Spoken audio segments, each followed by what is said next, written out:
Welcome to Blizzard Fire. We hope this video helps fire up your solution.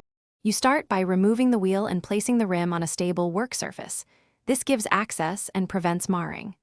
Once positioned, mask off valve stems, lug holes, and any brake contact areas so you only strip the painted surface. Choose your method: mechanical sanding with 80-120 grit for thick paint or a gel chemical stripper for intricate spokes. Test a small patch to confirm finish and timing. This avoids etching the metal and informs the next steps. Once the stripper has reacted, or you've removed the top layer with sandpaper, switch to detail tools to reach crevices. Use a wire brush or nylon wheel on low RPM and a Dremel with soft brush for spoke bases. This preserves contours while removing paint. After mechanical work, neutralize and rinse chemical residue thoroughly, then dry the rim completely to prevent flash rust. Make sure you can see bare metal or consistent primer removal.